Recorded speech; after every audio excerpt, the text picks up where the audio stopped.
second home. Sometimes it's you for the Avenue crew.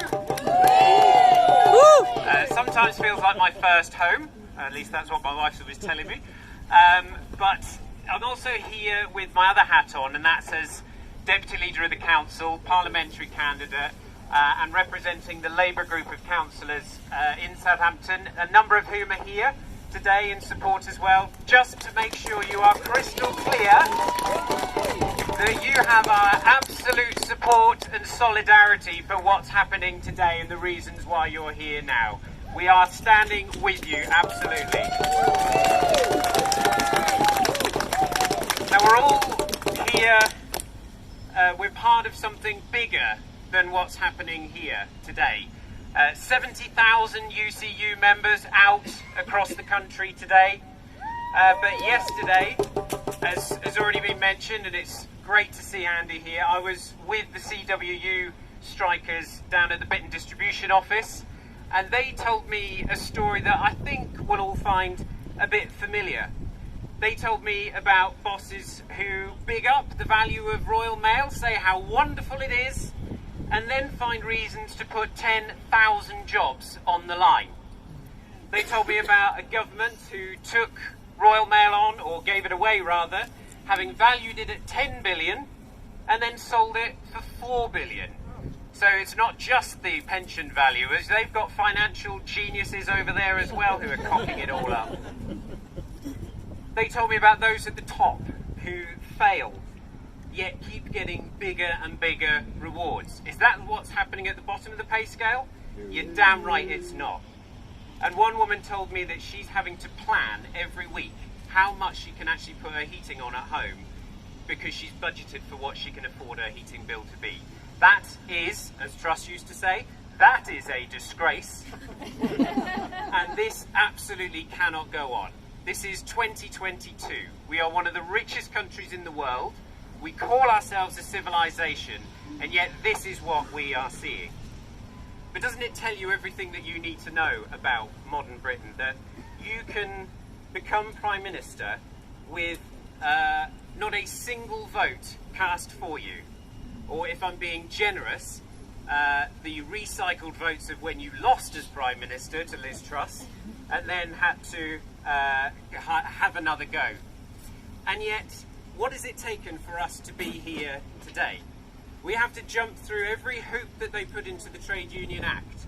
We had to ensure that we got more than 50% of our members to turn out, let alone vote in favour of it. But do you know what? We did it. You did it. Almost 60% turnout and a whacking 80% of people who say enough is enough. And that's what we're here to say today. Now I've cleverly just deleted the rest of my notes while I'm standing here, so let's ad-lib this. But we're seeing the same situation. We are seeing bosses who overvalue things, or rather undervalue things, and yet it turns out that our pension pot is worth far more than what they did. Are they now having to stand to defend their pensions? Are they now having to go to their bosses and say, we love our jobs, but we cannot go on like this? I bet they're not. They're comfortably in their offices, yet we're here. And the irony is, this is a learning institute. 70,000 members of staff across all the learning institutes in the country are out today.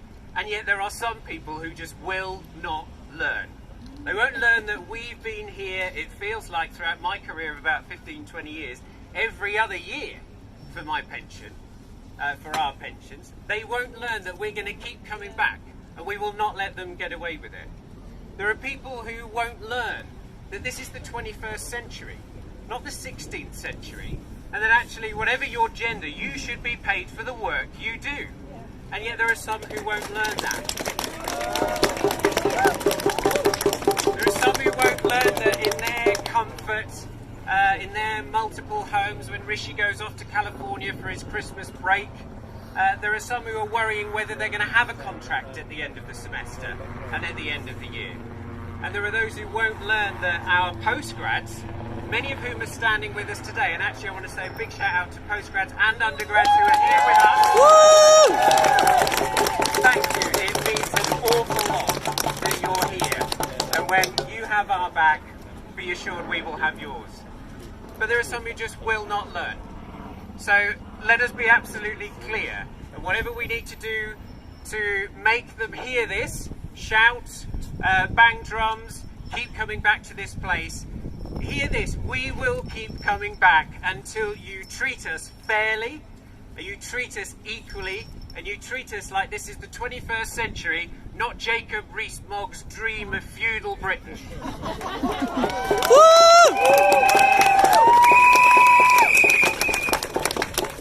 So, no doubt we'll be back, but thank you to all of the union reps. Thank you to everyone who's been at those negotiating tables here and across the country for what you're doing for us. And just to say again, Labour stands absolutely foursquare with you. Alan's talked about, you know, there is a chance to vote for change. We know the power of a vote. It's the vote that's got us here today. 80% voting in favour of this. It's the vote that will change our country. And it's the vote that will change our city. So I'm just putting this out there. If you happen to live in Southampton